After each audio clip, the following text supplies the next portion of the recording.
you guys want to get started? Wop, I need you to start off with I shave my balls for this because it's a running joke and it's very funny to me. Okay. Hey, can you guys hear this? Yes. Hear what? Oh shit! I almost drowned. Oh fuck! I tried to gurgle water and I almost drowned.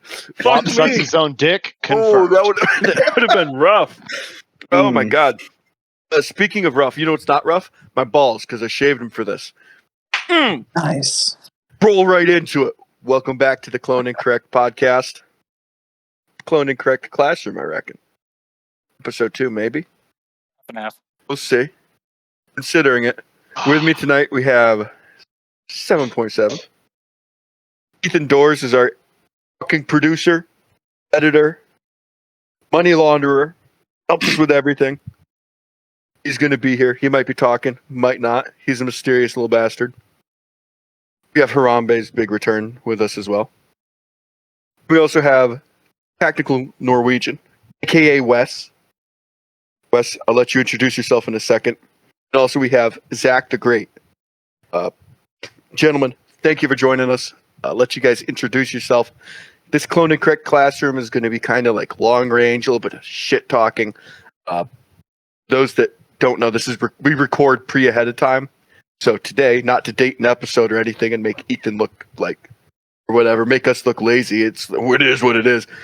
Today is the day that Kyle Rittenhouse was found not guilty on all 5 charges. And this is before the rioting started. Yeah, this is pre-rioting that we're assuming is plate coming. carrier ready. Fucking rifles on deck. Yeah. So, Wes, Zach, go ahead, introduce yourselves. A little bit of background on what your experience is, and we'll kind of roll from there. All right. Yeah, so I'm Zack the Great on Instagram. I fucking couple years military. I was 11 Bravo in the Army. And then got into kind of reaching out with ARs, kind of a recce type role, shooting a whole lot of that type of shit here lately. So that's about all there is to say. Righty. And Wes? Yeah. I'm a Tactical Norwegian on Instagram. My name is Wesley. Also prior military, also Army, not infantry. I hope you're sitting down, Zach. I'm a scout. I'm a 19 Delta, so I'm fucking disgusting. Oh, buddy, I'm going to have some fun with that later. Actually, you know what? Jokes aside, I didn't get to do the whole scout life. I did my time at 2-8 Infantry Battalion in their scout platoon. Oh, nice. So I actually sat in an infantry unit, which was hilarious. And then when I went to sniper school, they put me in their sniper section. Nice. And it was like, I spent my entire fucking career with infantry, man. I don't even know what it's like to be a scout. Fair enough. I have a Best best guy. friend who was a scout, and it involves PMCSing strikers every day. Pretty much, That sounds yeah. right. That sounds correct. Sort of like infantry, you sit on a curb. Yeah. And sweep. All right. Yeah. Dude, I raked so PCCs. much fucking dirt. I was a shitbag back then. Yeah. I'm a shitbag now. Isn't that a coincidence? So most of our viewers are like I'm not going to try and put them into fucking, what is the word? Stereotype them. Well, yeah, that's me. Hi, I'm retarded. But stereotype them. Hi, retarded. Yeah, but I think they're kind of retarded, and they might not have all that cash to get the guns and shit. But you see all this shit on YouTube. Cool motherfuckers blasting targets from 600 yards away, and that's like a football field times 6, and it's really fucking cool. But they don't want to spend a whole lot of money on it. See, that's something I actually was going to bring up while we were here, too, is kind of your basic bitch, 16-inch AR.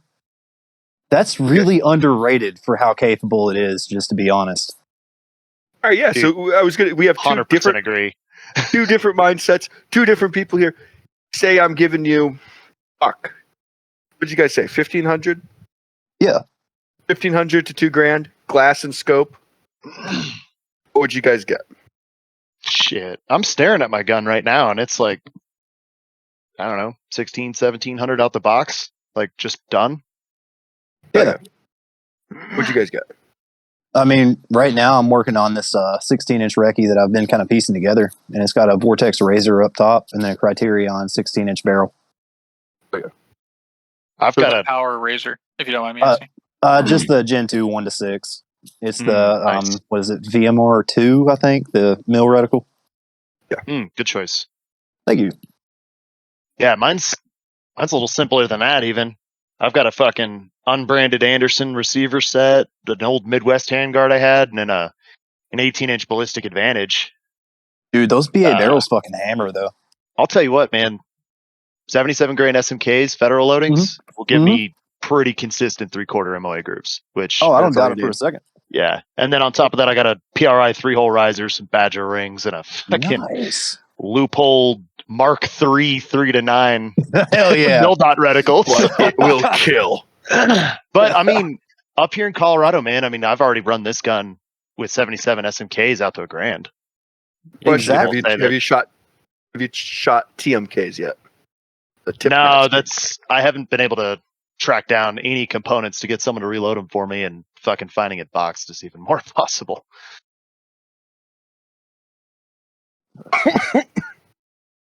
No, that's the thing too. Fucking what's his username? Big Fat Fuck on Instagram. Andrew. Oh yeah, good dude. Speaking of, why does everybody know him?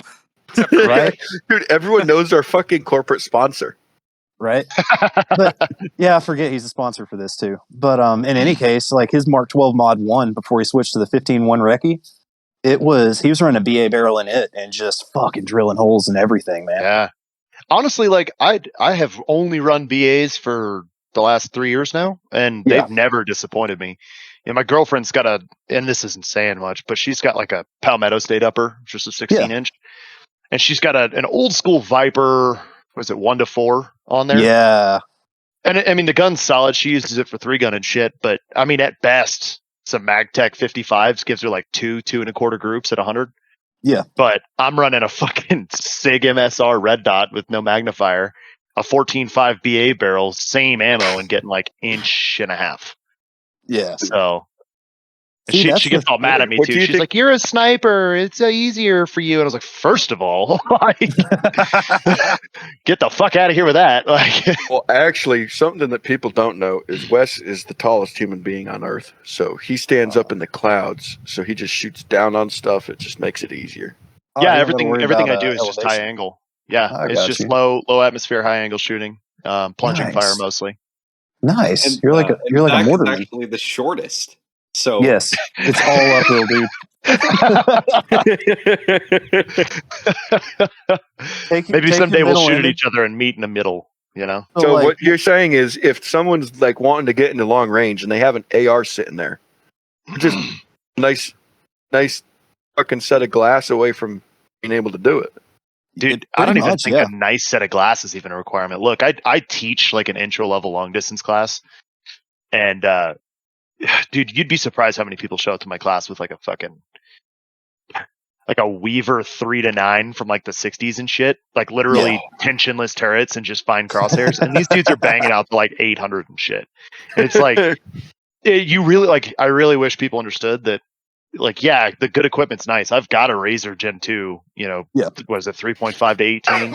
And that thing fucks. That's probably one of the most incredible pieces of glass I've ever owned. But I don't need it to shoot. Like, no one really does. So you can't buy skill. Thing, dude. Like, everyone has it in their head here lately that, like, if you want to get into long range, you need a fucking, like, a custom built action, and you need a Horus reticle in your scope, and like all this shit. Not really. I mean, you can reach out and touch some shit with a pretty basic rig.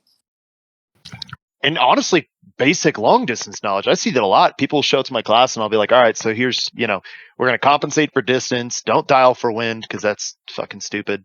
And we're going to get some simple weather data from this little fucking Kestrel drop. It's pretty simple. And they're like, what about spin drift? First of all, you shoot at 400 yards. Like, slow the fuck down. let's take some sauce off the top there, Sure, and then, we're checking 100 yard zeros. Yeah. Oh, I think my favorite instance of like students outthinking themselves. I taught a class, and I always tell my students, like, I don't give a fuck what the weather is. If I'm there, I'm teaching. It's an outdoor class. Let's do this. Like I'll sit and shoot with you as long as you want. And it starts raining on us, and it the squall passes, so now it's just steady rain. There's like no wind, and I'm on glass, and this dude's shooting at like 800 yards, and I'm like, hey man, I was like, there's no wind. Do me a favor, send it up the middle. No wind left or right, dead center hold.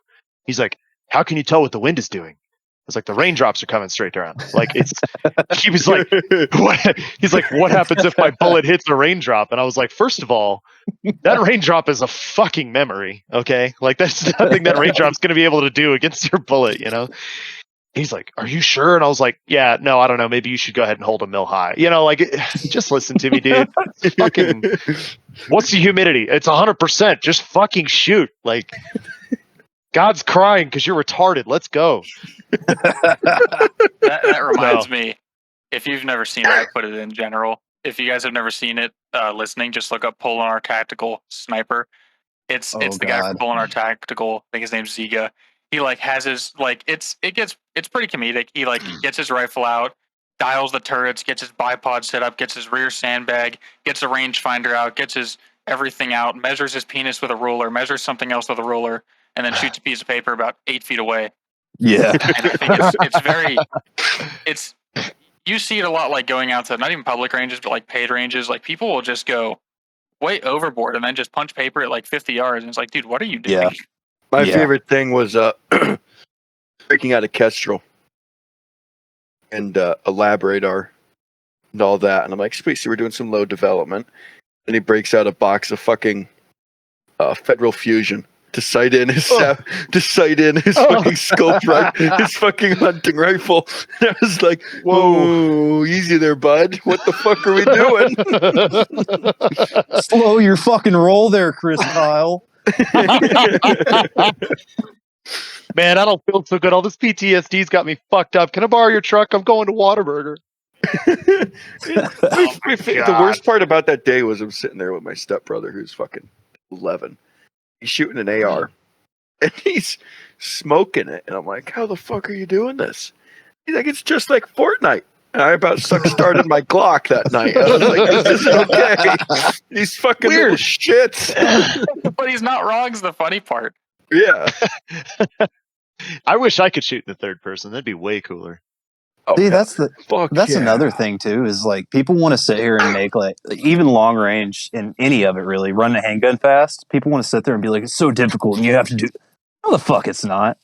Yeah, it's the same fucking fundamentals. You line the sights up and slap the trigger. It's not a fucking hard process. Honestly, I tell people all the time, the hardest part about shooting long distance is understanding it.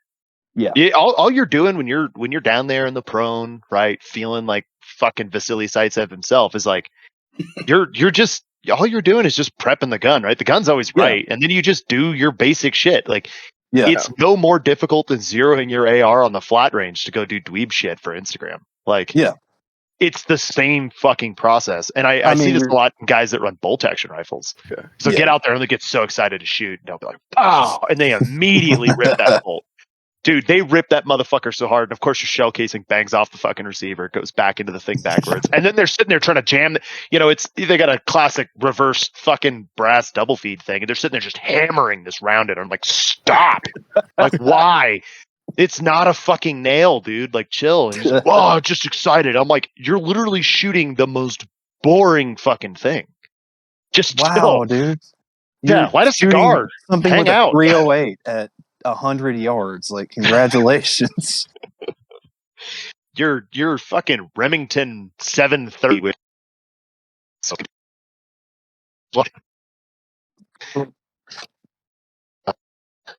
Is he cutting out for anybody else, or is that just me? Yeah.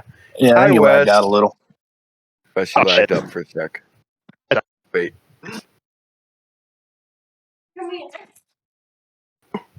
Well, we'll get that figured out. It's all good. But Zach, you were 11 rounds infantry, right? Yes. How much time did you do? Just 4 years. I was in and out, dude. Means he's smart. No, bro, you got to re-enlist and then double down on your Mustang payments. Fuck that. 30% interest rate. No, it maxes out at 26.6. Yeah. That's something that I used to shit on it, but the more I've thought about it as I got older, I'm like, it's not a fucking terrible idea. is the kid that gets out of basic and goes to his fucking hometown car lot and gets something on allotments so that whenever he gets out, he's got a pretty new car fucking paid off. Yeah. Like, there are worse ideas. On one hand, it's stupid. I get it. Oh, they just take it automatically out of your check so you don't even see it. But on one hand, yes, it's kind of stupid. But on the other, he's kind of setting himself up for success once he gets out because God knows nobody's going to re-enlist on purpose anymore. What years were you in, Zach? 2011 through 2014. Okay. So I got you. I'm just ahead of you, 10 to 13. Oh, okay. But I was asking because, like, I got out in 13. I was talking to the retention officer, and he's like, "Whoa, what do you want to do?" And I was like, "Fucking send me to Career Germany. I'd like to have a great time for once." And what had me laughing is he's like, "No, we're not sending guys there." And I was like, "What the fuck do you mean?" It's like, "Those are black." I was like, "Fuck it, I'm from Texas. Send me to Hood." And he's like, "No." And I was like, "There's something up. Like, I don't know what it is." Yeah. He's like, "Best we can do is Wainwright." And I was like, at this point, I'd already been on a vacation to Alaska. I saw Sublime with Rome in Anchorage, Alaska, in 2012. Nice. Hell yeah. The thing that had me fucked up is the chick I was hanging out with. She's like, we finished the show, right? And she's like, "Yeah, you want to get something to eat?" I was like, "Fuck it, let's go hit a Chili's or something." You know, I've got like post-deployment cash sitting in my back pocket. It's like, let's go get weird. Yeah. She's like, "Yeah, Chili's isn't open. It's 3 a.m. I was like, I looked up. I was like, "What?" It's fucking. This is why. It looked like 6 o'clock. I was like, "Wow, no."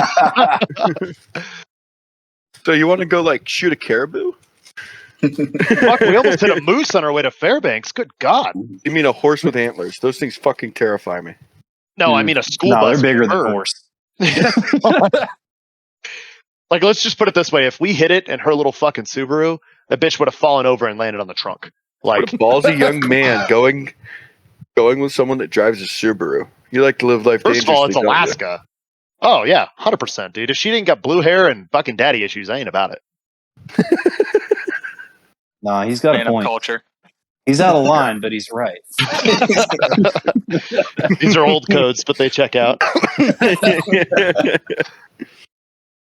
So I think like heading into long range, if you were to buy a rifle, what would you get? Usually what I recommend is we did like low cost, Bergaras which is and Tikas. We did low cost, which is take your fucking AR and put a scope on it. Yeah. Right? Now let's do high cost. Money's not an issue. This doesn't apply to our listeners, but it's a fun little exercise. We know none of you fucking idiots have any money. Don't worry, I wouldn't give it to you either. None of us have any money either. Yeah. I'm literally. I don't know, Zach. What would you do? What would you build? I'd probably go off of fucking Defiance Action, run like a Bartlean barrel, maybe a Proof. Okay. More than likely MDT or XLR for the chassis, and then stick an ATACR up front or on top. I mean, okay. And can't forget the Otter Creek Labs yeah, of course. Our corporate overlord. We'd like to thank our corporate sponsor, Otter Creek Labs. Keep hitting him up in the DMs for actually sending us money or product, because so far he hasn't. Keep harassing him on the Loudenser development. Yeah, the loud. He touches the my butt pretty often, so I think that's payment enough. So we give him sexual favors, and this bastard won't make. Those. And this bastard won't make us a Loudener. Well, it's actually Loudenser. So yeah, I want a Loudenser. I want it made. Silencer suppressor. You have to get the name right. Oh, I was about to make an "it's ma'am" joke. I think he already makes one, dude. It's called a muzzle brake. Yeah, no, I want an empty tube. Empty tube. On that, I've had an empty Form 1 tube sitting around for a hot minute now. Do it. And I really want to make a dildo cannon out of it. Yes. So you've been talking about that idea for the better part of 2 years. Fucking do it. It's so fucking cheap to do it, too. Just get like a beat-ass stripped upper, like a Bear Creek 7.5-inch barrel, and I'm in business. I'm going to stuff a fleshlight full of steel wool like the Soviets did. Nice. Ooh. You ever see one of the grease gun suppressors? It was just basically a bunch of different layers of mesh. No. Yes. Or is that grease gun or is that something else? I think it is grease gun. Was it the SW76? That might have been it. I don't know. I just remember it was a Forgotten Weapons video. Because those things it was made of sheet metal. Old Swedish K. the OSS M3 suppressors. Very, very interesting and very easy to make. So you guys out there should definitely not commit felonies and make using your garage. Felonies are gay and cringe. Don't do them. Misdemeanors, much more appealing. Yeah. Misdemeanors, you still get to keep your guns when you beat the charge. Bang. Just be a good noodle. Just beat Italian, I know all about good noodles. Oh, here we go. I don't know if that was an Italian joke or a gay joke, but Either way, I'm here for exactly what I was thinking. Which I don't know why he keeps me around at this point, because there ain't no good noodle here, no proud meat. Oh, you talk about proud meat? Yeah, of course. Talked about proud meat. Can you give the people the definition of proud meat? All right, people. So the definition of proud meat, right?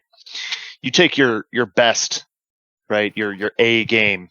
You pump some fucking jacked, right? Some jack 3D. You fucking boof that. you just get fucking pumped. And then, of course, you turn on whatever porn of preference you have, right? So for me, it's this isn't trad pilled. No, this is a mixture of gas station pills and backwoods ingenuity, you know. So anyway, you fucking get your best porn going. I usually get like a hair tie, wrap up my nuts, and turn on some dungeon porn, and I get a fucking triumphant hard on, right? Just like the biggest, most impressive pile of fucking sad meat you can find, and then you take your hand at the base of your dick and you wrap all 4 fingers and thumb around that, you know, like you're gonna fly an airplane. And then proud meat is the remaining dick sticking up above your fist. Now, what's interesting is I don't have proud meat, but my girlfriend is incredibly short. So she says I have proud meat, which makes me very happy. I'm in business, boys. I'm glad guys, that we're learning about what I want you to do, things. since Andrew at Otter Creek Labs send us anything, I want you to take a picture of your proud meat and send it to him. That's at Otter Creek Labs on Instagram. Tell him the Cloning Correct boy sent you. Man, you're just gonna see like a 1/4 inch of pee hole sticking up over my fucking knuckles. Have you seen Tony Cowan posted elk he shot with a 300 PRC today? And boy, oh boy, does that fuck some shit up. Oh my god. Dude, I was looking at that picture and I'm sitting here thinking like don't get me wrong, I fully support it. I'm a big get your biggest, heaviest gun out. Like that's the shit I'm about. When I deployed to Afghanistan, I was a fucking 240 gunner. I could give a shit about the weight of the gun. Moist. However, I'm looking at this thing and he's got this AI and 300. I think it was 300 Norma, right? 300 I think it was PRC. Was it PRC? Anyway, so he's got this fucking AI gun chambered in some 30, and it's just like the gun is bigger than fuck sitting in front of this bigger than fuck elk, and I'm like, that's what I'm talking about. You know, you always see these dudes and they're like, "Well, my Christensen Arms rifle." Oh no, I fucking hate that. I blasted it with my 338 Norma Magnum, and it's like, oh, you fucking poon. Like, I don't even work out, but like, quit. Shut up. I hate you. If your gun's not heavy, you're just a puss. See, that's another. I see people focusing on that, and it's the weirdest fucking thing to me. Is like how light can I make this to the point that it's bordering on uncontrollable? Yeah. Well, that's what I'm saying. Everyone's like, oh, when I'm walking in the woods, it's like, first off, fat ass, you don't. So stop like bullshitting yourself. We all know you're hunting out of your camper. Yeah. Like, I'm about to put one of the B5 precision stocks on my 14.5. Dude, those things are nice. Just for the adjustable cheek rest. Yeah, those things are stupid nice. I was playing around with one on that AR-10 I built. Those things are fucking sweet. Shout out to I don't know what you said, but I'm with it. Yeah. I didn't either. I heard shout out to B5. Yeah, well, that's important. That's yes. You're back. That's the bulk of it. So, yeah. I think people underestimate how good ARs are. And we're going to talk about, man. We're talking about like reasonable accuracy needed for an AR. Like, if we're going to be honest, an AR is what? It's killing it. Where does it stop killing? About 600 yards? Oh, further than that. I'd say 8. Yeah. 800, you can stretch an AR to 800. I mean, if you're running like something with a really fucking high BC, like the 77 grain tip Match Kings. No, that's what I'm getting at. If you're running like with the right barrel, the right ammo, you can fucking hammer shit way the hell out. So at that point, maybe a 1 MOA gun is important. I was going to say, if you're reasonable accuracy, like your reasonable fucking, like the range where you could kill something with it is 600. A 2 MOA gun is more, 2.5 MOA is good for you. Yeah. 18 inches across, right? Yeah. You ain't going to hit someone in the head, but that's all good. Aim for the gut. Shoot them in the balls. I mean, the thing is you're running a semi-automatic gas gun too. So if you fucking hang around, it's not like you're losing a bunch of time for a follow-up shot. Yeah. Well, and that's even something I tell my students too, is like a follow-up shot in many instances, especially for like a 6.5. Yeah. Like your point of efficiency right there, right? The ability to like match that rate of fire and still maintain accuracy kind of breaks at like 500 yards. Yeah. You know what I mean? Like if I think a half decent bolt gun shooter can follow up about as fast and just as accurate as any gas gun guy, you know, at target 500 and beyond. So it's like inside of that 500, 400 mark. Yeah. Just fucking smash. Yeah. Who was it that made that video? Sword or whatever?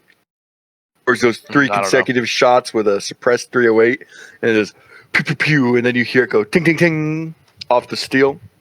I was impressed. I used to do that with a 1022 shooting fucking subs. It was super fun. Oh hell yeah!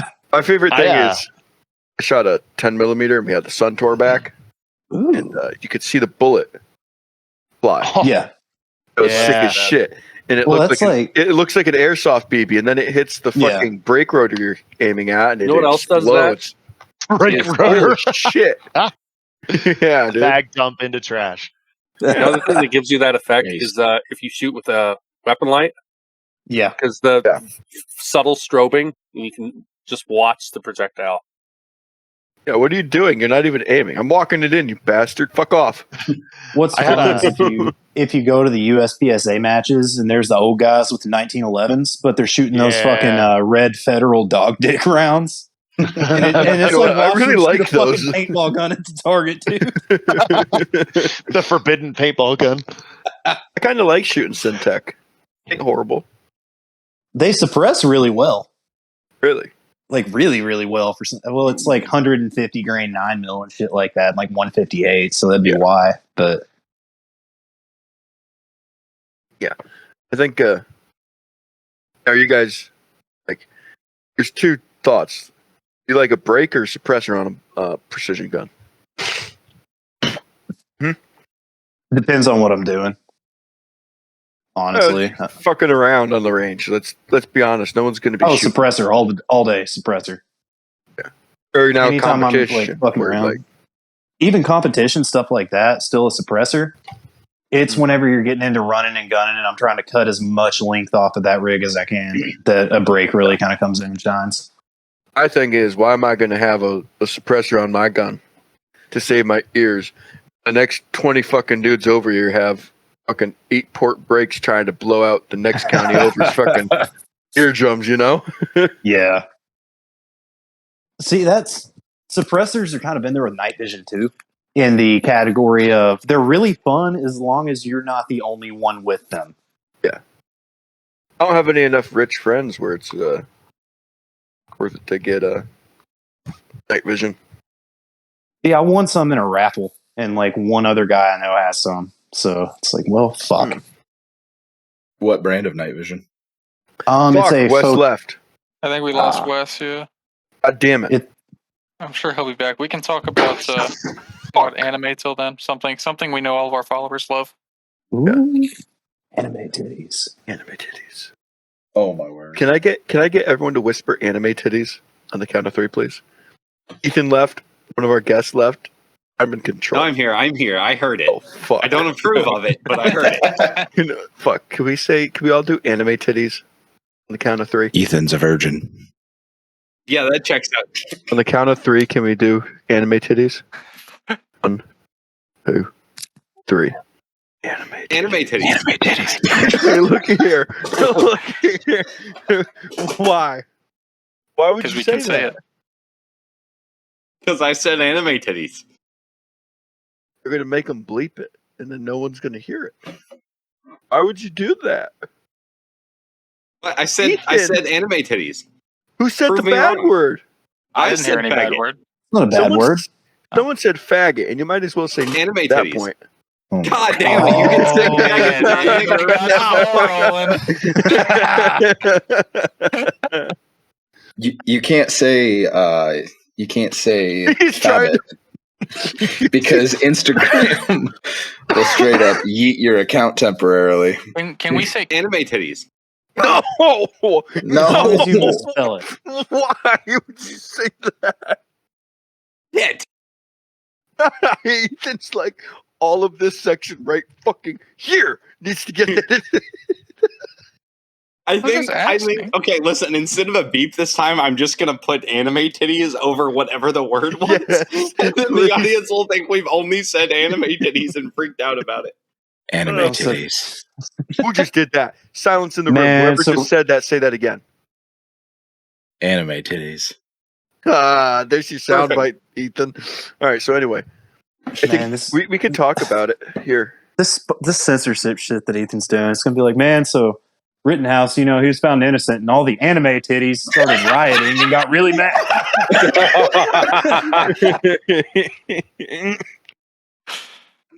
Oh, No, yeah. you can't That's to imply say- the word. So You don't know which of the slurs we were going to say. shout out to all the guys at Spotify listening right now because I'm about to bring up Kyle Rittenhouse. We aren't going to promote violence because we know you don't like that, you sneaky little. Anime titties. God, Sneaky little anime titties. I'm done. But anyway, we ain't going to promote violence because that's frowned upon. But what we are going to do We're is not we're going talk to about say anything we're bad gonna talk about about the violence we're going to talk about we're not going to tell we're all for freedom of expression, whether it's doing what Mr. Rittenhouse did or it's sitting at home. That's up for the viewer to decide. What we are going to do is talk about the legality of the case and what it means for us gun owners wise, right? I think Hey, Wes, we're talking about Kyle Rittenhouse. yeah. I think personally, I think he was a fucking idiot for open carrying an AR in that situation. Yeah, concealed carry that What thing. my thing is he was bouncing around. If you're going to do that, you better have like a location set up where you know the ways in and out and you can control all of them. I mean, in a perfect world, yeah. A&R Design did it on a rooftop of their building. Yeah, fair enough. Where they had a rooftop, you have a single ladder up and down. Don't fucking come up this ladder or your ass is going to get fucking ventilated. Don't get butt stroked right back off the fucking ladder. Yeah. So that's my thing. I think in a crowd of people that disagree with you, don't like you, and is going to be less than happy about your fucking presence, maybe we don't do something to give away the fact that you're fucking armed. Like now, I get that he was a kid and owning a pistol for him would be very fucking illegal, but at the same time, kind of put yourself in a shit situation. No, that's my way of seeing it. I think everything he did though was completely legal and justifiable. Everyone is like, like he provoked him. Shut the fuck up. First of all, he's a 17-year-old kid with an AR. What's provoking about that? Welcome to America, bitch. But I think everything he did was self-defense. I kept coming back to the point. If I was in his shoes, I'd have shot too. I think everybody. And that's on shot first. I think that's what the jury saw. Also, the burden of proof. I don't know. Check your local laws around y'all. Yeah. All viewers should do it. One, See, after the make first sure, one, when figure he's out getting- who. picture who has the burden of proof. Wisconsin, or wherever he was. It was Wisconsin, right? Correct. Yeah. Wisconsin. In Wisconsin, the prosecutor has the burden of proof, where they have to prove that it wasn't self-defense. Yeah. Not all states are like Wait, that. Not all Are there jurisdictions are like states that. that don't have that? I don't know. I mean, I think in California, if you say the word AR-15, they come and castrate you. Yeah. Don't hold Yeah. me to that, but I think Not- that's not the law even- there. Not even that good chemical castration either. They straight up just like, Oh dick no, on they the rubber table. band your ass, dude. yep. They give you the baby sheep treatment. They No. take your feet, they put them in their boots, right, straight to fuck mode, and they castrate you. Take you right up to the fucking hayloft. Officer, I understand that you have to castrate me because I said the word AR-15, but why do you have to look on my asshole for so long? Didn't Listen, you know I'm this is not California? opposed to This is standard. This is a standard procedure. Just got to check it, man. Now, I'll tell you another thing that I think kind of got overlooked with the Rittenhouse ordeal, too, was how quick the media and all of these people were to turn a serial child molester, that Rosenbaum dude, and be like, oh, he was a hero, just because it meant burning a conservative gun owner at the stake. Yeah. Yeah. Like that. That's a bit of an eye-opening moment. I think if the country wasn't so polarized politically, we wouldn't even be hearing about this. This would have been a 17-year-old kid who's in therapy right now because he fucking domed a couple people. Well, Right. and that's And the rest of that's us the would big be argument. moving along our day, you know? That's the big argument, though. If the country wasn't so fucking polarized politically, there probably wouldn't have really been a riot in the first place. You know No, what I mean? it would have been like, oh, we are not touching that shit. Riot aside, though, WAP's right. Like there was, a lot of the pages I saw on like the Explore page, obviously more right-leaning pages, like pointing out there's hypocrisy on both sides. I think. Yeah. Don't get me wrong, but like, Oh yeah. there was that one kid that shot 3 kids at a school, like 3 weeks ago, and he got out with like $20,000 bail or something like that. Like, Holy fuck! Basically a fucking slap on the wrist. I had a buddy of mine in high school killed a dude drunk driving, ended up with a $100,000 bond. God damn. Jesus. Yeah, think about that. Yeah. Of course, they said he was a good kid too, and I thought he was a fucking dickhead. But I mean, hey, should have showed up to the bail hearing. They're about to let him out on some low body, like, Your Honor, dude's a cunt. Look here. Yeah. Like, just get his. Mira, oye, aquí, my eyes, okay? It's a fucking panocha. Can you imagine you're about to get let out on bail and somebody just comes in, they're like, I object. This guy's a cocksucker. Raise the fucking bail. The judge is like, he's got a point. $1 million. Just like, You know what? I can Not see really, it. though. I think if the media did want to get on something more like that, I'd be behind it. I think drunk drivers are the most oppressed race of people in America. Yeah, most definitely. It's just it's a shame. I think sober drivers make up 70% of all car accident deaths. For all our racing boys out there who like their FBI crime statistics, there's one you can shove up your ass. Hey, what's the sober coefficient on a Mazda Miata at 90 miles an hour? Not good.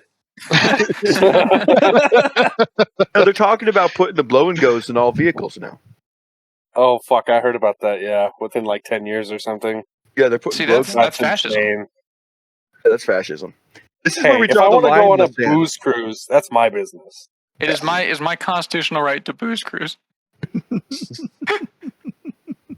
If they're gonna do that shit, then I'm gonna start campaigning for like sanctioned booze cruising areas. Like if the population density is less than fucking 30 per square mile, like it's booze cruise time. You know what I mean? Like Like the middle of the desert. yeah, I'm gonna go find me a nice fence post in West Texas somewhere to wrap myself around. You feel me? Calm down, Paul Walker. I mean, no. Too Rest soon. in Peace. Not too soon. He fucked underage girls. He's not a good person. Wait, what? He's in Hollywood. What? Of course, he Look fucked it up. underage Look it girls. up. Paul Walker. I don't know. Oh, if we God can say damn it. these I words. like him, dude. Fuck. Now we gotta cancel a dead guy, motherfucker. Pick him up. Dig him up. I want reanimation technology right now. This motherfucker's going to court. Did you guys know that however you say her name, Maxwell, is on trial right now? I saw that. Ghislaine? I thought it was another week or so. No, the Great Distraction was What? Rittenhouse. All right. Well, by the time you guys are listening to this, if she is dead, go ahead and leave a comment and follow my page, 7.7 by 56 millimeter. Just letting you know I saw it coming. She died of a tragic car accident in custody. She died of a tragic car accident inside of her jail cell. We found her in the passenger seat. COVID-19 statistics, man. Am I right? God damn. Oh, we cannot say Another that. life. I mean, we're about to get the anime warning titties. banner on Anime titties. Those anime titty statistics, right, Ethan? Thanks, Ethan. Fuck. Does 13% do 54%? I don't know, maybe. 13% of the population is anime titties, but 54% has erections. Can someone run these numbers? Fact checker. 13% of all sober drivers cause 54% of the car accident deaths. Math doesn't check out.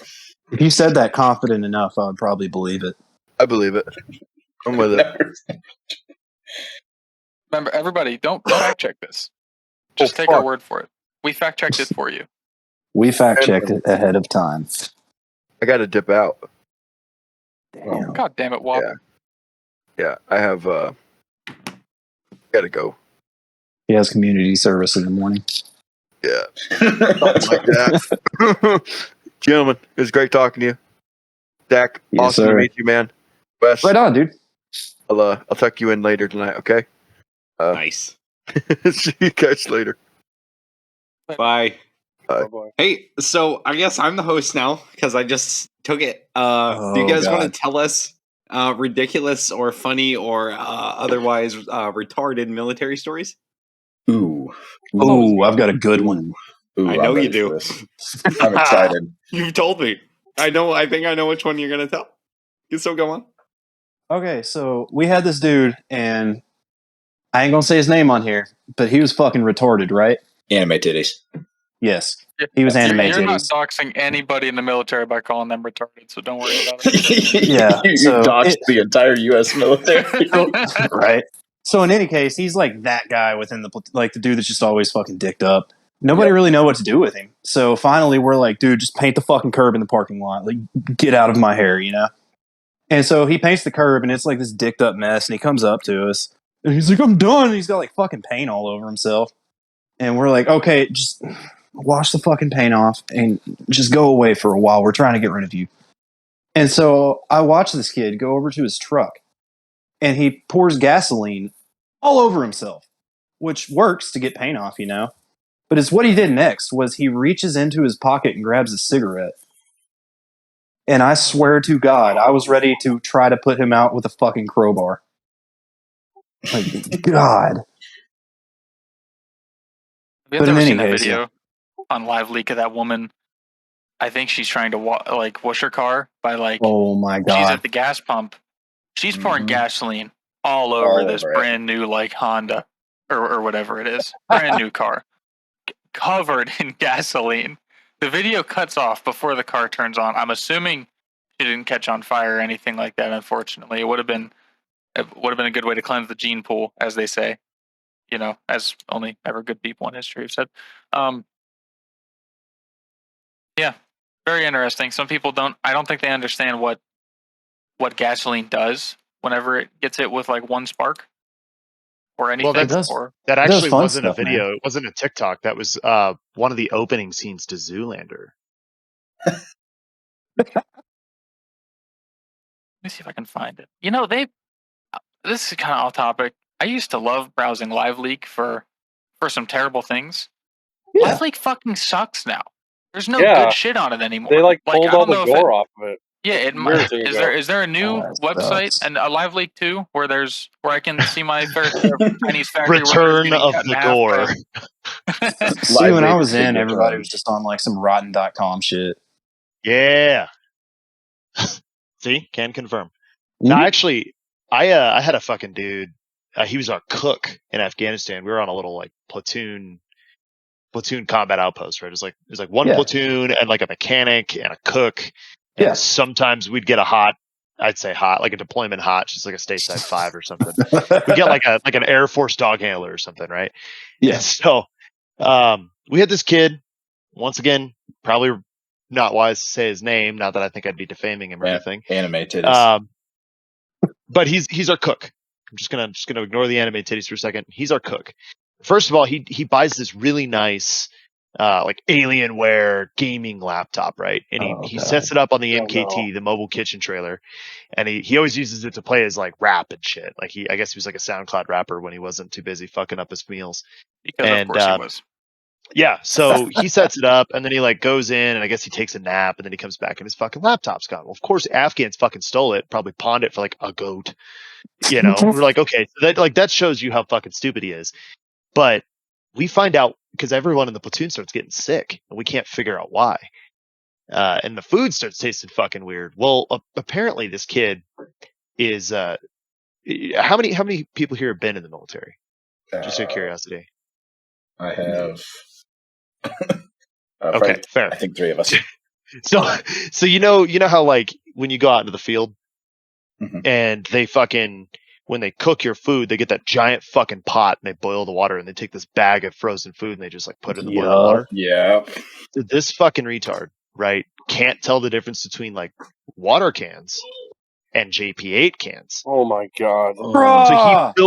So he keeps filling these fucking pots full of JP8. Well, he fills it up and he's like, I remember it was one of the weirder things. I'm coming off Tower Guard and I guess I noticed it because like I'm covered in JP8, right, from filling up generators and shit. And I walk by and I'm like, hey, man, what's going on? Like, why do you look so fucking beat down? He's like, I just can't get this water to boil. And I was like, well, I don't know what to tell you, dog. Maybe turn the heat up, right? Like I'm just trying to come off my 12-hour Tower Guard shift. Like I give a fuck what the cook says. And so he does. He turns the heat up, still not boiling. He takes his bag of food and he tosses it in there. Well, as we're sitting there in fucking chow hall, like wolfing, like I think it was like chicken teriyaki or something, into our fucking heads, he's like, it was the weirdest thing, the bag broke in there, so I had to like scoop it out. So it's a little watery, and like, oh my god, that's kind of when we all realized it. Like he's been fucking cooking our food in JP8. And like some level of this like high octane fucking diesel fuel shit, right, has been like seeping into our food. But now that it's just like dissolved the bag and it's just chicken teriyaki at the bottom of a JP8 vat, and he's feeding it to us. And so like we go on this big health and welfare fucking kick for him, right? It's like a fucking 3-day event. So every day is field day. We find he's got piss bottles under his pillow. He's got like rat droppings in his gear. And I'm just like, holy fuck, dude.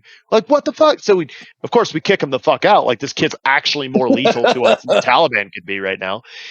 And so they're like, hey, Wang, you got to get a hand receipt for his gear. So I write up a hand receipt. The funniest thing was, no shame in saying this anymore, I'm watching dudes from my platoon walk up and they're like, you laying out his gear? And I'm like, yeah. He's like, huh, I lost my camelback. Grabs his. And I was like, camelback, no. Hey man, I hadn't seen my knee pads since I got blown up in that IED earlier in the deployment. Be like, yeah. And he's like, his are clean. Knee pads. No. just straight cleaning the list off. This poor kid, dude, I didn't have any hard feelings towards him necessarily. But he comes back and he's like, yeah, I got this big bill from CIF. I don't know how I'm going to pay for it. And in my mind, I'm like, fuck you, first of all. Like, didn't you try to fucking poison me? Yeah. I legitimately, like, I got sick that day and then I just started eating food with the fucking interpreters. Like, these dudes are over here, like, frying up fresh river fish. My stomach never turned inside out after that. Like, once you burn out your fucking stomach with JP8, like, I was a diesel-powered soldier for a second, man. It was bad. Hell yeah. We're sorry, Mr. Wang, but it appears your colon cancer is not service-related. Right. Yeah, neither is my testicular cancer from the fucking Thor jamming pod I had to carry around. Change your or my back, that's a or my spinal problems. Ooh, I got those take too. a knee. Motrin. You'd be all right. My wife gets so mad at me because every time she complains about something, I'll be like, just take some ibuprofen, drink water, and change your socks. I told my wife to try new shoes one time. She was pregnant. She fucking lost it. My girlfriend used to be a dancer as a kid. And she's one of the only I thought that people was going in a met. whole different direction, just so you know. Yeah, we were getting dicey there. My girlfriend used to be a dancer. Like, whoa! When she was a kid. Oh, okay. I mean, what happens in this fucking bedroom is privy to me, her, and whoever else we invite, okay? So nice. If you're lucky. No, it's usually, but every now and then I'll be like, fuck, my back hurts. And she'll be like, yeah, my knees. And like, I actually like don't give her shit for that. And I'm like, I've seen what you do. I've seen what makes you people cheer. Like, I know she's fucking hurting. I'm like, okay, fine. You're allowed to hurt. So my ex-wife wasn't that good though. Is there a story there? Are you going anywhere with that? Oh, no. I just kind of hate my ex-wife. Like the rest of us that have them. We hate your ex-wife too. Yeah, thanks, we all hate your ex-wife. You're welcome. Yeah, so actually, this time last year, I was talking to WAP in the group chat that he and I are in, and they were like, "Oh yeah, dude, you got to go get a fucking car," because I was getting my divorce, and she kept the car, so I was like literally walking a half mile to work every day. Nice. And he's like, "Oh, just go to a fucking dealership." I was like, "Dude, when you got credit, my credit, when it's that bad, like no one gives you a line of credit, right?" Listen, buddy, I got that ex-army credit. You don't even know. Oh, it's dude, my credit wasn't even that bad coming out of the army. And so I was like, "Yeah, I can't do it." He's like, "Well, what's your credit score?" So I looked it up real quick. It's like a fucking 418. Like, I didn't even think they went that low, dude. I was like, "Holy fuck!" Well, the other night I was talking to my girlfriend, and she's like, "Well, yeah, your credit score had to improve. You got to check it." I was like, "Oh, I guess I'll check it." The fucking 617. Nice. I jumped nearly 200 points in a year. That's what happens when you get your ex-wife's college debt off your fucking credit score. Yeah, that'll do it. Zach, do you have a story that involves scales? Do what? Oh my god! Yeah. So this is fucked up. I'm actually gonna go outside to tell this one. That's what's up. Yeah. So in any case, this is in my wilder days, and I was stationed at Fort Polk, which is yeah. Yeah, I would have rather been fucked to death than stay there for 4 years. I think you were fucked to death. Yeah, pretty much. But in any case, so the women surrounding the base were not anyone's first pick. Like, even anime titties don't go for them that big. But so in any case, we had a competition going where we went on Amazon and bought these scales that we could put under our mattress. And whoever had the highest number won. Yo. How'd the number get? Did you win? I did not win. I could have won, but I got scared one time. You were like, "This is going to end with my bones broken." This ends in a $400,000 life insurance payout to someone. Wow. Thank goodness for that life insurance policy, though. Our platoon did something similar, but it was old women. Nice. Yeah.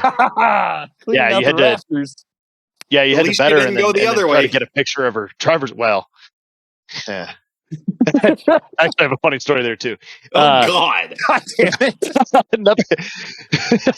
No, but a buddy of mine won it. He took like a fucking 69-year-old, like 68-year-old fucking like yoga instructor. Nice. And like, I remember seeing a driver's license. I was like, "Damn, dude!" It was like, "That's like the best woman you've ever pulled." He's like, "Fuck you, I'm married." And I was like, "That's the problem." No, when I came back. I'm sorry. How did he like go about getting a picture of her driver's license? Like, how did he explain? Yeah, I'm having a competition where we need to see who can get nudes from the oldest woman. No, I think his plan was quite literally just to knock her out with good dick. And then he just rummaged through her purse, found a driver's license, snapped a picture, put it back. He actually fucked her. Oh, yeah, that was the point. You couldn't compete unless you fucked her. It didn't count. Sorry.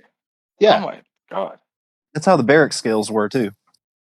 Yeah. You can't go in there and just. I mean, if we're just observing, you had to have a picture of the scale. Yeah, I could shoot long distance all day, but unless I got video or pictures of hits, no one gives a fuck if I did it or not. You know what I mean? Exactly. You gotta have proof. Yeah. You sounded more committed to this than I've been committed to anything in my life. Well, listen, in our case, when there a was bar like tab is the on winning. line. Oh, we had a bar tab on it. Winner got a bar tab. Yeah. I think ours was just $20 in bragging rights. Congratulations, you're the nastiest bastard in the 10th Mountain Division. 10th Mountain. Ooh. God damn. Yeah, that's a fun fucking unit. I had a buddy of mine at a basic go to 10th Mountain. He's a pretty good dude, but he does like private security in Florida now. He's kind of gross about it. Yeah. No, it's not. Like Florida's law and like private security is like you can't carry a rifle on duty. And like, dude, for like a solid fucking 4 years, this dude was wearing like a Condor drop leg for his fucking PO7. Hell and I was yeah. like, and now he's rocking an AR pistol on duty because it's legally a pistol. And I'm like, God, you're such a chode. I hate you. I mean, if it works. But I mean, when he invites you out and says, "Hey, my family's cooking," you better fucking believe there's food. Holy shit! I'm guessing that's not the JP8 guy. No. Okay. No. JP8 guy doesn't have a brain. My buddy that was at 10th Mountain is Dominican, and his family have endless amounts of kindness and excellent recipes. That's about right. Yeah, it was good shit. Now I'm hungry. I do like how, and then I did end up dating a minor for a little while, which was interesting. Stop talking. God. Do I need to leave this? It was something I found out in hindsight. We were only together for like a week. She's like, we hadn't even like slept together. And I thought it was because she's like, you were like, holy Catholic shit, girl. You're only 5? No. Right. So I come home from Afghanistan and like, I'm still like in multicams, right? Like I don't even have my shit pulled out of storage yet. And so I was like, me and my buddies were like, oh dude, we're going to go down to Express. We're going to get a nice suit, and then we're going to go out tonight. Mind you, I'm like 19. And so I was like, fuck it, we're going to try. And so we go to DSW Shoes, and I walk in, and there's this really cute blonde. And I was like, hey, let me get your number. She's like, cool. So we start going out a couple times. And I think it was like day 5 or some shit. She's like, well, hey, my birthday's in a couple days. You want to come over to my birthday party, since we're kind of like starting this dating thing. And I was like, yeah, sure. I was like, I never thought I asked, how old are you? She's like, I'm turning 18. And I was like, oh. The party was My Little Pony themed, and you were like, this is not great.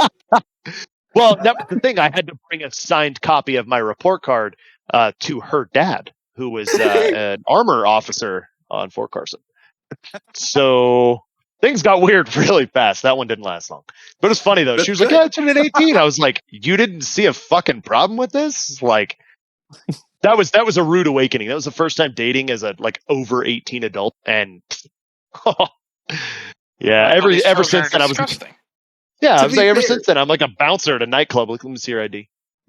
Like, I don't have one. Be like, nah, I don't give a fuck. I'm 22. Bitch, you're 22 without a driver's license. I don't want to date you anyway. All right? How about that?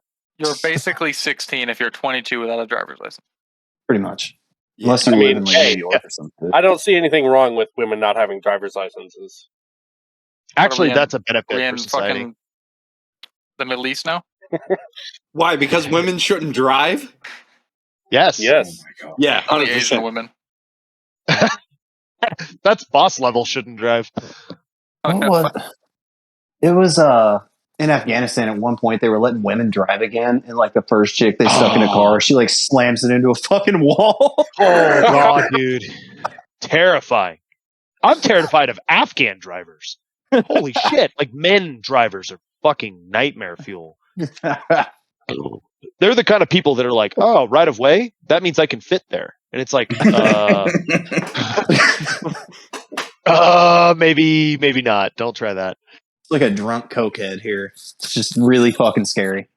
Oh yeah. Especially when you get passed by that copy and paste red Toyota Honda fucking motorcycle. And it's got like dad, mom, second mom, and 3 kids. Like 2 on the handlebars and like 1 on the saddlebag. And it's like, oh no. Please don't hit that speed bump too fast. Ooh, kid rockets. Yeah. Let me tell you, dog, Afghan kids are a different breed. In the fucking stratosphere, dude. Dude, Afghan kids are a completely different breed. Holy shit. Those kids are born tough for a reason. Like, I am legitimately terrified of the Taliban because I've seen where they come from. Okay. Can they shoot? No. Can they take a hit? Oh, yeah. They don't even need drugs to be hopped up and take rounds. You know what I mean? Like they're like, oh, this is nothing compared to the jingle truck that fell on me when I was a teenager. Like what? Speaking of driving, Zach, do you recall the Anime Titties story about driving?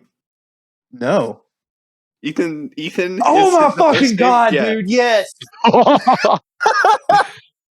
So this dude is a fucking Marine, and he was stationed in Japan, right? And so they're driving a Humvee, and the fucking brakes go out, like in Okinawa. Oh, there's nowhere you can go, and they're going down this big fucking hill, right? And so they're sitting there, and they're like, "Fuck, dude, we can't do anything. If we go left, we're gonna go into oncoming traffic and kill somebody. Oh, no. If we try to swerve right and hit something, we're just gonna mow down fucking pedestrians." So they figure their best bet is to get behind this little fucking Japanese car in front of them and just rear end him and let him hit the fucking brakes so he'll slow him down. But the minute they kiss this guy's rear bumper, he stomps the brakes and the fucking Humvee just steamrolls him. Oh, no. Oh my god! Imagine that, dude. Imagine being in a Humvee going downhill with no brakes. You're essentially the space shuttle fucking Columbia. You know what I mean? Like you're shaking apart. Ain't no stopping this thing, and you're like, "There's no safe place to land. I can't." Oh, dude, tell me it wasn't an up armored. Tell me it was not an up armored Humvee. I don't know. I like to fucking think it was, though. I really do. He didn't tell. Dude, I was fucking crying whenever he told me. Oh my god! I had this dude in Afghanistan is like legitimately retarded. Like we don't know with what, but we always saw him. He's like right in the middle of Route 1, just standing there. Usually he kind of just does that like, yeah, and you're like, oh no, he's there again. You know, I was a driver at the time. So I'm the driver in truck 2, and we're doing like 30-meter spacing, 50-meter spacing, or whatever. And so this dude usually would like to like run at the trucks, but we knew he was fucking retarded because he's always in like pants and no t-shirt. It's like I don't really see where a V-bid's going or a fucking suicide vest is going to go. So we knew he wasn't like a real threat until one day we're driving. Well, and that's kind of where I'm getting. So one day we're driving and we slow down for some speed bumps. And this dude hauls freight out in front of my truck. Like I was driving a Mad V. And of course, so I locked the fucking brakes up. I'm like, oh my God, I'm about to run an Afghan. Like, I'm not even going to feel it. That's the worst part. And I legitimately thought I did, dude. I like locked these brakes up and I just watched him disappear under the hood. And I was like, fuck. Well, the truck behind me, because we're sliding, the truck behind me calls up over the net. He's like, go, go, go, go, go. And I was like, what? And I was like, fucking gas pedal, dude. Like, of course, this Cat V12 supercharged Allison transmission turbo diesel just like, blah! You know, I'm like trying to get this out of this thing. And, you know, the 3 truck calls up and he's like, he's under your truck. And I'm like, oh, fuck no. Like, that ain't good. Like, I don't like that at all. TC's on the net. He's like, scratch my back, scratch my back. He's like, my gunner can't hit him. And I was like, oh God, what do I do? And so for the uninitiated, scratch my back is a call that you might make to intentionally shoot at a truck that's not actually going to take any damage to get fucking dweebs off your shit. And so my team leader's like, yo, just fucking bail. Like, get out of this motherfucker. Like, we can't be here. And so, like, I basically locked the brakes up for a second time. And we threw the fucking doors open. This dude's holding on to the V bottom hull under my Mat V. Lo and behold, to me, there's a crowd of Afghans that just seen this happen. And of course, I come out of the truck without a gun on because I'm a fucking 240 gunner. Like, I'm not strapped in the driver's seat. That shit doesn't sit in my low ready. You know, I'm like freaking out. Like, what the fuck am I supposed to do? I got a smoke grenade and an M67. Like, figure it out. So this herd of Afghans runs over, picks this fucking dude up, drags him out from under the truck, takes him to this intermediate, and proceeds to beat the fucking daylights out of this guy. Like, actually rips this dude apart. I was like, oh God. And of course, my platoon sergeant's like, yo, get away from the truck. Like, let's take a look at it. It's clear. And so the interpreter starts talking to this guy, and he's like, yeah, he's just not right in the head. No, fucking clearly, you know, he's got road rash all over his back and shit. So we come by a couple days later. This dude's like legitimately tied to his sign, like a fucking street post. Like, oh my God. And we drive by, dude. I'm fucking choked. At the time I'm smoking, right? And I'm like, we didn't give a fuck. Like, we were smoking on that truck. I legitimately remember like snorting my cigarette smoke and it burning so bad when I saw this shit. And like my TC couldn't see it because there's all portholes. You're driving a fucking land submarine. My gunner's laughing his ass off. He's rolling the turret to keep up with it. Just, oh Jesus. Oh no. It was one of the funniest fucking moments of my life, easily. That's excellent. So that's how I witnessed my first war crime. Makes me feel a little better about all those movies. I was thinking, like, you know, the Tom Cruise or whatever will just latch on to the bottom of a truck. I'm thinking, like, there's no way he can hold on to the bottom of the truck. I guess if that fucking retarded Afghani guy can do it, then I don't know, man. Retard strength is a thing. I was about to say there's 2 100%. factors you're not thinking of. A, you got to think of retard strength, right? Can't write that out. No. B, you got to remember this is a Mat V, and I think the fastest I ever did in that thing was like 55 miles an hour. So I was about to say, you're going to cap that bitch out at like 45. Yeah, the governor is like, dude, you take a turn at 45, and it feels like you're fucking initial it's drifting. fucking scary. You're watching that speed on the dash, that little balance speed is like really quickly shifting its way to the outer limits. You're like, oh no. This little maneuver is going to cost us 51 years. Harambe, do you have any similar stories? I don't actually. I never went boring.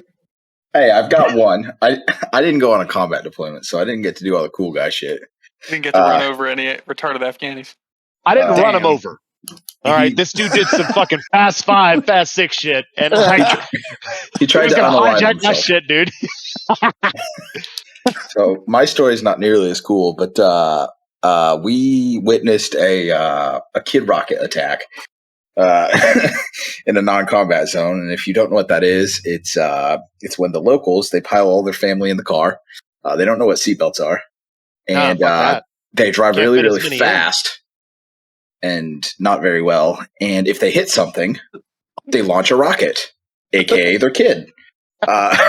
So we're driving down the highway, and we just come up on a traffic jam, and it's just a car with the windshield busted out and a kid laying in the street because his parents hit something, and he just straight up yeeted through the windshield and smacked his head on the asphalt. Holy shit, man! What a funny story. You really came through with that one. I thought it was hilarious. Yeah, man. Sorry, Harambe. Dead kids. Anybody got anything else? What do you guys do? What do you guys do shooting wise outside of long range? Like, what are you guys getting into? You know, that kind of stuff. Absolutely nothing. Literally zero additional shooting outside of long distance. As a matter of fact, the handgun I carry is more just for effect. Right. I mean, that's not too far from the actual, like, even if you're in full kit with a handgun, it's less of a secondary role and more of a tool. Like whenever, it's to make sure my you can get to the chow hall without taking the fucking 2010 with you. Exactly. So, but no, like if my rifle goes black, I'm fixing my fucking rifle. I'm not going to a pistol. I'm getting behind cover and fixing it. The pistol is if I come up on someone and I need to go hands-on, I'm going to stick that motherfucker in his face, and he's going to do whatever I tell him to. I don't really give a shit about, like, oh, I'm going to Call of Duty swapping is faster than reload. Like, no, nerd. First of all, obviously that guy who says swapping is faster than reloading has never once tried to fucking hot swap a 27, 28-pound fucking PRS rifle. Right. Dick. Like, thing's longer than shit. I think my rifle, when it's going to be done, because it's getting a new barrel on it right now, I think when it's done, it's going to feel like fucking, what did I do the math at? Like 52 inches overall. Good God. 50, 54 inches or some shit like that. I mean, it's a 26-inch 6.5 with a KRG Bravo and some link to pull spacers. I can't remember the specifics, but like, it's a fucking long boy. Yeah, like that's like nose level with me. Yes. Fuck you, short people. Sorry. Zach, didn't you just tell me no less than 6 hours ago you were about to buy a SIG P320? Yes, actually. Okay. Don't drop it. Do what? Oh, shut up! What the fucking don't drop it? Shut the fuck! It doesn't fuck up. Shut up. Only why are you buying a SIG 320? Only the Army ones did that, and I really hope it got a few people that I know. But In any case, knew. Ideally, that you knew. Yes. Preferably on video. But no, with the 320, it fucking. I just like the way they handle. I'm not really picky with handguns. I'm gonna keep it real. Like I'll shoot Glock, SIGs, whatever. It's just I don't really enjoy shooting handguns, so whatever just kind of feels good at the moment. I'm like, yeah, I'm gonna run this for a little bit. People that get too picky with handguns are fucking annoying. They're like, oh, I don't like Glock because it doesn't fit my hand right. I'm like, yeah, well, have you ever actually shot one? They're like, no, but I handled a 17 in the gun store one time and the grip angle was totally off. I'm like, are you fucking retarded? Have you tried fucking training with it? People that bitch about grip angle on any gun, they're like, oh, I hate a grip angle. I only like a grip angle on a 1911. And then you look at their groups at fucking 5 yards and it's like side of the dinner plate. It's like, wow, okay, I can tell that. There's one pistol I've shot that I genuinely think the grip angle is a valid complaint, and that is my Luger, because the grip angle is like 45 degrees. Oh yeah, that's a little different. Reverse into that got like a fucking Tago down grip that you slam the mag into. The reverse side of that is the Star Astra. If you guys have never shot that fucking grip is like 18 degrees. Yes. I mean, you thought a fucking SIG pistol had a pretty. Oh no, this is like holding a coat hanger in your hand. It's wow. Star handguns all kind of look like a kid drew an impression of a known handgun. I just looked up Star Astra. It looks like a P-38 fuck the 1911. Yeah. This is a pretty good ugly fucking gun. Yeah, it's bad. It's actually what nightmares are made out of. I mean, that's awful. Yeah. The one Star I've ever shot, it looked like the guy that Wang was talking about, the Afghan that he ran over. It looks like that guy tried to draw a 1911 from memory. Why'd they circumcise part of it? That's so fun fact. The barrel's actually in the middle of that. No, when you rack it, the barrel is like there's no guide, like the guide rod doesn't. It's not below the barrel. It's like around the barrel. Yeah. What? So it's like when the gun recoils and the slide comes back, it's like a red rocket. It's like dog dick, dude. It's if you Cerakoted that barrel red, it would look like every time you pull the trigger, it's fucking dog hard on. Like it's gross. So Zach, I was asking about you buying that 320 because I was gonna get you to talk about night vision. So if you guys have any night vision questions, Zach is here. Yes, that's actually the usually cocaine sales and rigorous budgeting. Personally, I sell my something body. Else about rigorous. I sell my body. That's pretty rigorous. I don't know. Yes. What? And I'm still saving because I'm fucking shit in bed. Are they dual tubes? Yes. I'm running a. Here, let me grab it real quick. It's a Photonis Echo white phosphor RNVG. So it's a fixed bridge duals. It's really close to like the older Anvis type designs, just a whole lot tougher. So that concludes the night vision section. We're going to go back to talking about anime. Yeah. I was about to say the only night vision I'm interested in is a clip-on, and I'm not buying a car for that shit. If 556 was here, I'm sure he'd have a little more to ask. But like, I'm just because I'm nowhere near being able to afford night vision. I've specifically gotten as little information as possible about it because as soon as I like get into something, I like start looking up a bunch of shit about it. I'm like, oh my god, I have to buy one, but I can't buy the entry level model. No, I have to buy this and this. I'm like, right. So if I only with that type of thing. So if I like start looking at night vision for long enough, I will start really wanting one, and I can't do that. So if I only eat 1,200 calories a day, I can save $4.33 each day. Actually, you can go fewer calories than that. If you stick who are you buying your calories from? That's very expensive. How much money can I get on the eBay for this spare tire? Fuck that, though. Hit me. Now, something worth considering with night vision, though, and I know Ethan's fucking sick of hearing me say it because I bring it up in the group chat every time it gets brought up.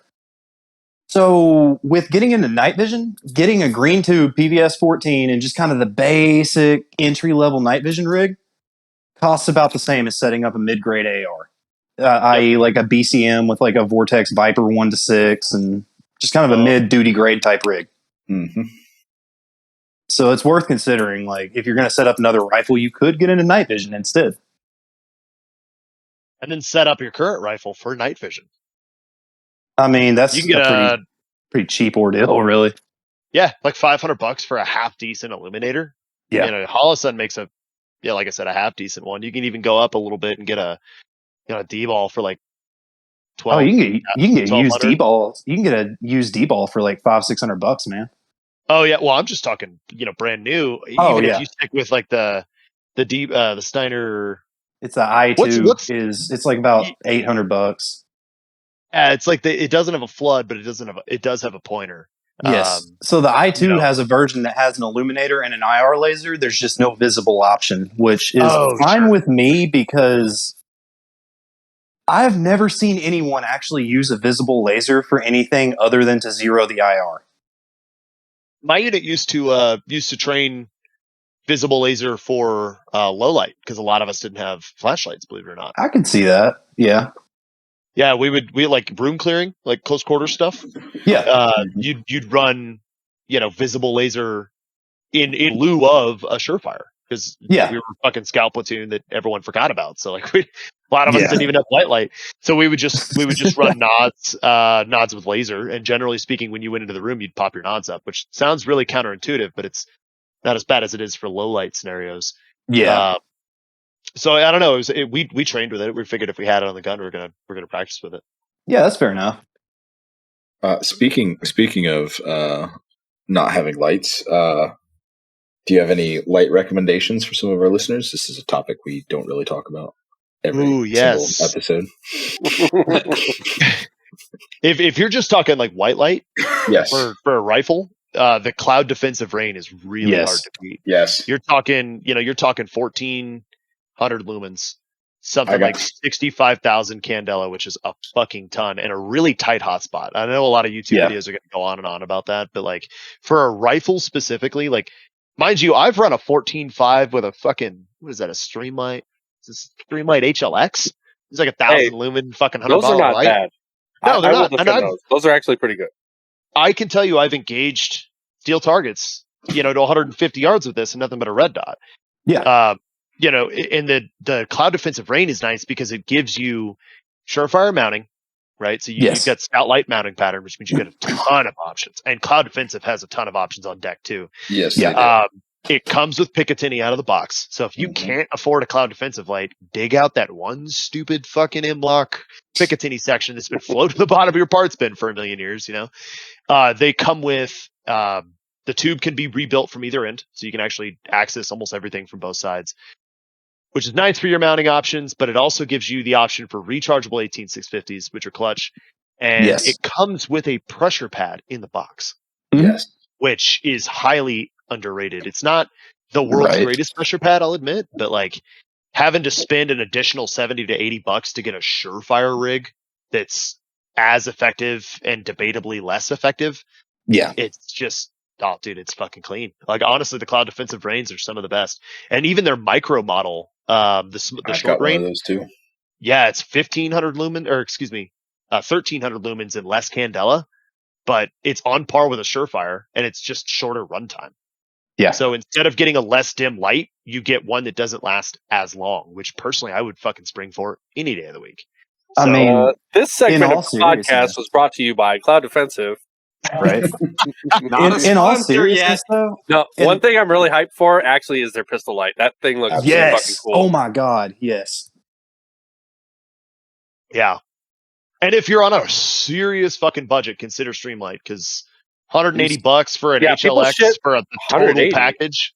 Those are like that's like fucking $130. That's if you're going to dude. That's if you're going to like Fudd's gun shop, fucking local town bullshit. Yeah, you know what I mean? That's true. I'm just talking worst case scenario. That's Picatinny mount, Surefire mounting, decently bright. Projects pretty far. Comes with a pressure pad in the box. Like you got almost everything you need to start hooking and jabbing right there. I'm a big fan of the light that Malkoff recently released. Their 1860 head and body. Yes. I have one of those, and it. I think honestly, I feel like it's a little bit better than the PLH from Mod Light. And I'm not a big fan of Mod Light, so I will definitely it's cool. deal with We shit on Corey Star like weekly here, so okay. God damn, dude. Like they make a good product. Don't be wrong. But their social media is just a fucking mess. Like this dude just gets in his goddamn feels about everything. Hey, Ethan, I just kind of realized that when I dropped connection earlier, I didn't get your recording app kickstarted again. So I just got it going again, but yeah, just a heads up. I'll just cut my arms later. You can't joke about that, buddy. Yeah, cut his anime titties later. Yeah, I'll just animate titties later. No, I'll just fucking harm myself later. What do you mean? He's gonna cut out pictures of anime titties later. Is what he said. Nice. No, that's not what I said. I said that I will physically harm my body because of this. That is what I said. Shall I elaborate? Okay. You should carve the name Wes into your wrist. Yes. Oh my word. So Zach, I have a dumb night vision question for you. You were talking to me earlier about that 320 with the Romeo dot. Yes. So question, I've shot night vision before. Honestly, never with handguns, even though I'm a handgun guy. Why do all the night vision guys want to use dots instead of just irons? Does it? So you see basically, you cannot. Night vision doesn't focus on something close and far at the same time, kind of like you can with your naked eyes. So your irons are just going to be a really general blur where you can't really aim. And where the dot comes in is you're just passive aiming through that dot, and it's literally you're just superimposing a dot onto anything where you can't aim with the irons. Yeah. I see. I mean, red dots are just reflections at an infinite distance, so they work really well with nods. Yes. That makes sense. That's another thing, too, on what I was saying earlier with getting into nods in general. If you really are balling on a budget and you're like, all right, I've got a PVS 14, now I've got to set a rifle up, get you a fucking Hollow Sun and like a 193 mount, and you can passive aim and run that thing indefinitely. Just something to consider.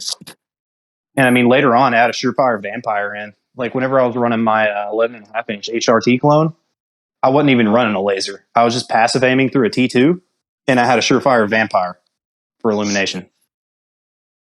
Now, for a podcast called Clone Incorrect, I will say that HRT clone was a little too correct. But that's a different topic. Yeah, buddy, that thing had an arms room tag on it when I got it. When you got it? Yeah, when you were given? Yeah. All right. Yeah, when I was issued it. Hint, hint, wink, wink. Yeah, right. No, you're right on the 193 mounts. From the time I've spent behind nods with a carbine, you want a fucking neck mount. Yeah, and that is what converted me to giraffe mounts. Yeah, if you guys haven't tried giraffe mounts, man, they change your life. They're so much really better. Do. It's a more natural fucking feel. It's just as far as running. Now, if you're trying to get prone and get accurate with shit, no, you want a lower mount. But if you're running and gunning shit like that, then they're lower. Yeah, I kind of arrived to this from the opposite direction because I ran lower 1/3 for so long. Mm-hmm. And then a couple years ago, I bought an EOTech, but it was like the absolute mount. Yeah. And I was like, holy fuck, I hate this so much. Right. Like, I fucking hated it, and I returned it the same day. Yeah, that's about right. Fuck me. Dude, it's so weird to me. One of my buddies, fucking 10 years ago now, right after I bought my first AR, he was running like a Comp M3, Comp M4 on a fucking PRI 3-hole riser, like 10 years ago. And I used to think he was the fucking weirdest dude ever. And even then, like Magpul Dynamics was like, this is how you're going to run your gun and everything. And, tumblers, fucking gun pages were all cool. But no one was running really tall mounts for the most part. Yeah. And it's just the fucking weirdest thing to think that like in 10 years, the whole gun community is like starting to gradually accept this high mount. And it's like, my buddy is still super humble about it all. He's like, yeah, I just like it because it feels good. And I'm like, oh. Like, he has no better reason. He's just like, oh, it's like I get to keep my head up a little bit more. And I'm like, I don't want to like make him sound like a fucking dweeb because he's not a super smart guy and a great shooter. But, he never had like big grandiose logic behind it. Like, there's just benefits that we've learned over time, right? Like shooting with nods and, heads up shooting, more aggressive movements are a little easier to manage with that higher mount. Yeah. And the whole time he's just like, yeah, I like it. I think it's faster. And I'm like, huh. I think it's faster and it feels better. Yeah, All he's right, like, man, I don't have to crane my neck forward. I was like, okay, sure, whatever you say, fucking weirdo, you know. And now I'm over here looking at like the Knight's armament mount is like a 224 and shit, and I'm like, yes, those things are fucking sweet, by the way. I'm staring at one online right now, and I'm like, oh god, I can feel mistakes happening. Oh yeah, they're fucking sweet. Yeah. I like the what is it, the Unity fast mounts too. I was between that and the Knight's armament, bouncing between it on a couple of my rigs. The Unity fast mounts, you know, and honestly, I'll be very clear. I don't own either. I have finger pucked both though. The Unity fast mounts are sick. They've kind of got like a built-in rear sight assembly. Oh no, they have a full set of. Mine had a full set of irons, and it was front and rear. They were just kind of fucking useless. I mean, I say rear crazy sight good sight radius, right? 2 inches of sight radius. I know that I say rear sight. I'm just thinking because that is obviously behind your front sight, but 8 inches at average. Okay. Yeah. So, but, you know, it's got that, but honestly, I'm kind of leaning towards the Knights for two big reasons. It gives you that option for getting that magnifier up there behind it, which I'm a big fan of. I'm a huge fan of that magnifier red dot combo. And then on top of that, when you get the magnifier out of the way, you can actually run regular iron sights. Yes. Which, like, and I don't want to be the guy who's like, oh, you always need to run your irons. But like, I understand that a lot of red dots are pretty fucking tough these days, and I can count on them. Yeah. I also don't fucking care what you think about me and my rig, and I'm going to run fixed irons. I'm going to run fixed irons, and I'm going to run that Knight's mount, and I'm going to run a magnifier, and it's all going to be on the gun, and I'm not going to have to QD anything. It's just going to be fucking sick, man. I'm super you. excited. Something with the Unity that I actually really liked, though, was as far as the magnifier, instead of going out to the side with the Unity magnifier mount, it's just straight up and down. That's that's fucking sweet. That's hot. That's pretty sick. I do like that. Actually, I want to see if no, never mind. Sorry, I was thinking maybe I could do that with the Knight's mount, but I can't. I think there's one company that makes a magnifier mount, but it's like a third-party mount for like an EOTech magnifier. Yeah, it's designed to kind of do the same thing, but it's I'm not gonna go track that fucking thing down. Yeah, I feel you. My ass. It can go out to the right. I don't fucking care. Do either one of you, since you're like long range guys, I guess, do you do hand loading or reloading at all? Ooh, I do not. I also do not. Oh, well, there goes the 3 other questions I had. Question. No, I mean, I know a decent amount about reloading. I'm not like fucking cranking out sub MOA loads on the regular, but factory ammo's come a long fucking way. And honestly, dude, like, especially like I live here in Colorado, and I've got the folks at Mile High shooting right up the road. Essentially, they're like 40 minutes away. Nice. And they're good dudes. They got a ton of knowledge. But you know, one of the things that I do at work, because I work in a gun store, is like I will scour fucking review pages all day long, and I will find somebody who's like, oh, I got this Tikka T3 CTR and a KRG Bravo chassis, and I'm running 147 grain Hornady ELBMs, and I'm getting a half-inch groups, and it's like sick, and I'll add that to the list for that gun that shoots well. Yep, it's not that hard, especially for a lot of, like, especially for 6.5, but it's not that hard to find a working factory load. I mean, Hornady ELD and Black Hills both are making fucking outstanding factory ammo right now, dude. Fuck yeah, they are, and you know, it's just shoot good ammo. It's not that hard. The only reason I would throw out Nosler too. I've had really good results with Nosler stuff. I've been wanting to play with Nosler in this new recce build I'm doing. I think I'm gonna order some. Nosler's a little hit or miss. Hey, Nosler right now on their website selling 77 grain OTMs. What they call their constant custom comp stuff. I think they're selling it for like $34 a box of 20. But if you go on AmmoSeek, you can find a couple places selling it for about $23, $24 a box of 20. Nice. So something to think about. That is good stuff because it hits harder than fuck, but it doesn't group as well as I'd like it to. Yeah. But I mean, that being said, like when it comes to accuracy, most people out there could never reap the benefits of an excellently loaded, hand-loaded gun. You got a point there. That's just the fucking truth of it, dude. Like, I get it. Like, you want the lower SDs, you want the higher grouping. But realistically, what people don't realize is that when you're hand loading, it's not about how tight you can make it group. Most guys hand loading, especially for PRS, could give a fuck if it groups more or less than half an inch, plus or minus a quarter, right? Generally speaking, they're like, did I get it close to 3,000? Like that's what they want. They want the fucking speed. Because the faster that bullet moves, the less wind they have to contend with. And factory loads, a lot of times, are a little anemic. So it's like most people have a lot more to learn just pulling the fucking trigger than they do going out there and buying a Dillon press and buying all the books. And they're like, congratulations, you've got these great groups with very low SDs. I've also got the exact same groups with 20 foot per second standard deviations. Yeah. And I can still shoot 3 fucking times further than you can without assistance. Like, I feel personally attacked because I have 6 reloading manuals. Throw them all away.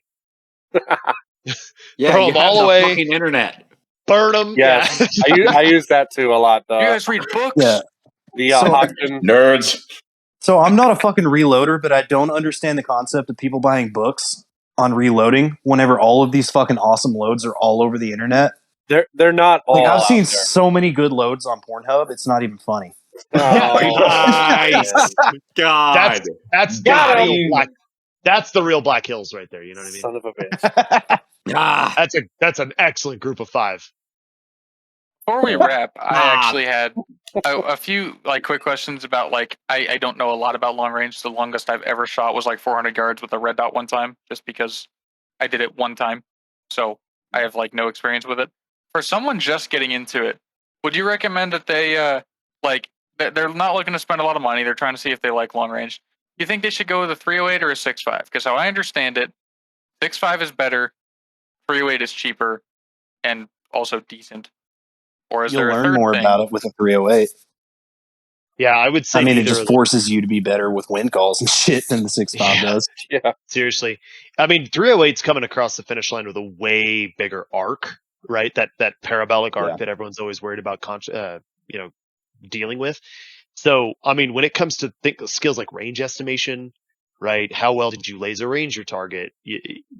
When you're shooting at extended distances, those are going to be a big thing, as well as like Zach said, the wind is going to fuck you. But 6.5 and 308, there's no difference in price. I'm sorry.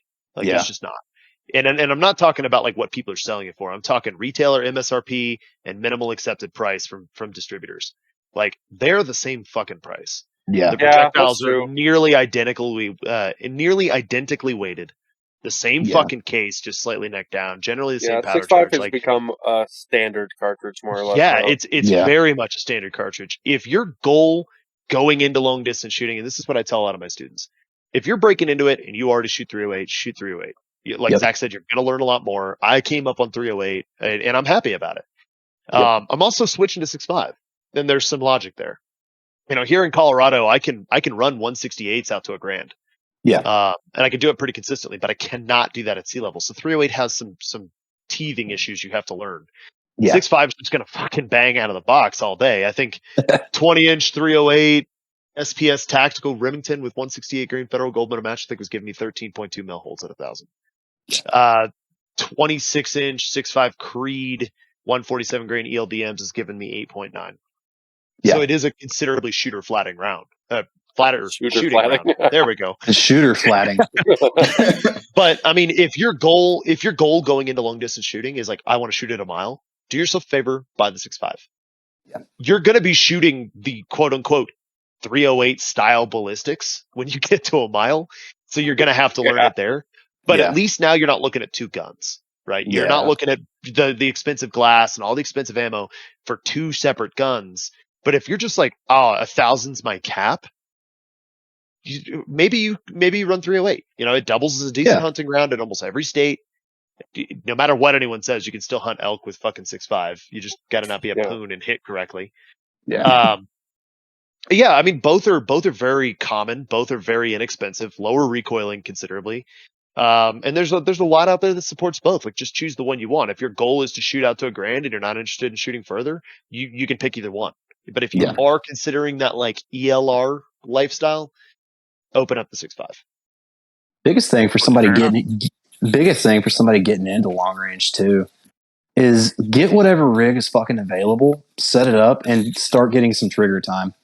Yeah. Because people focus on gear so much, but the thing is even long range, it's 20% gun and the other 80% is the person pulling the trigger. It's just the knowledge of how to do these things. And I would break that down further and say it's 20% gun, 40% equipment supporting. Yes. And the rest trigger time. Like, what I tell my students. Oh, a tripod's fucking mandatory. You say that, and I don't own one. Really? Yeah.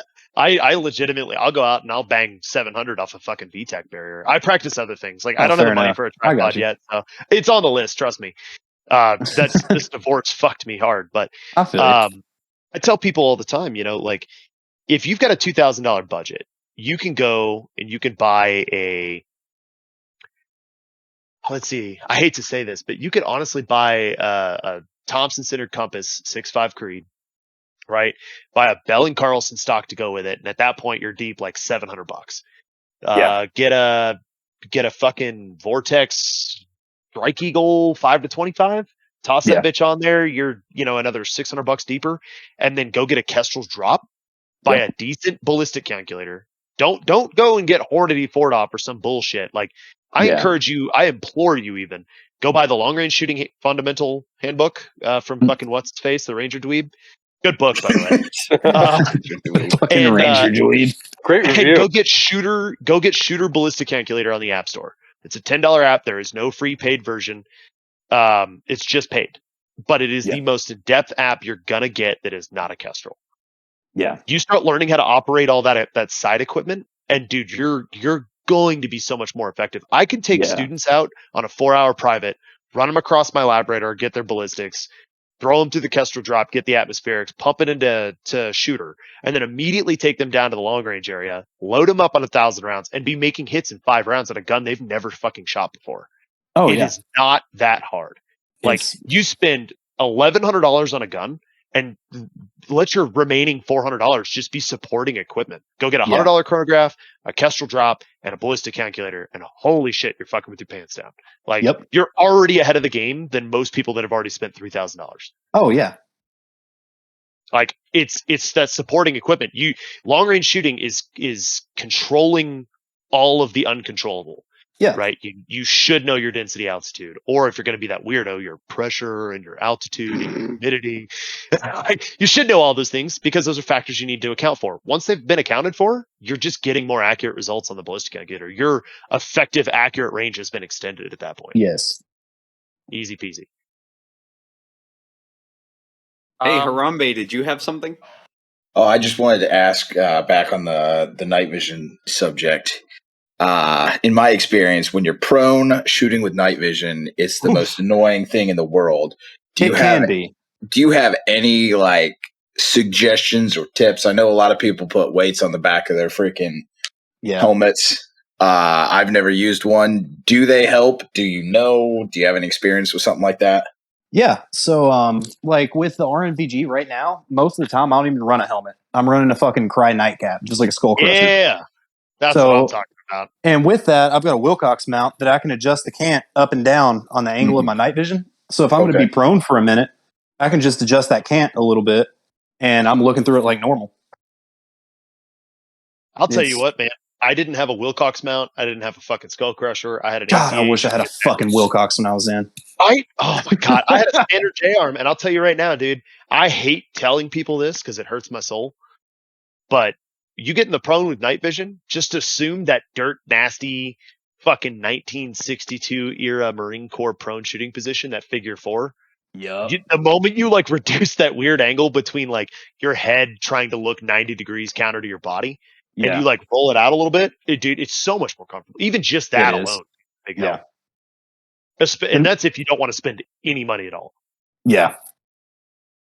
7-7, did you have anything long range related? Any other questions? No, I was going to say I think that pretty much covered it. I think in the near future you may have just costed me some money. Both of you. But other than that, I think that pretty much wraps it up. Does anyone else have anything to ask them? All right, I guess not, since one of us just left. So where can we find you? I know you mentioned you had classes, Wes. How can our listeners go about finding one of your classes? Personal views being separate from professional ideology. I'm in Central Colorado. I'm in the Lakewood area, Lakewood, Denver area. If you look up long range courses there, you're going to find me. All right, cool. And remember, everybody, since you found him through the show, Just whenever you get there, tell him that you found him through Cloning Correct, and he will give you the course for free. Yeah. Yes. You're all fucking high. Yeah. All right. But yeah. All right. So I want to do a new tradition. I want to end the show on a word or phrase from either of you, from both of you. You'll each give me one, but a word or phrase. I'll have Zach go first, then Wes, and that will end the show. And thanks, guys, for being on. So you're whenever welcome you're ready for my with your word or service. phrase. Ooh, dirty. Ooh. Wait, say that again. Say that again. You're welcome for my service. All right. Thank you for your cervix. Yeah, the Thank good you. cervix. I think the only way to out Chad that is to run That's with straight my, fucking sarcasm, by the way. I think the only way to out Chad that is my old sniper section motto is fucking light fighters, night fighters, and long distance service providers.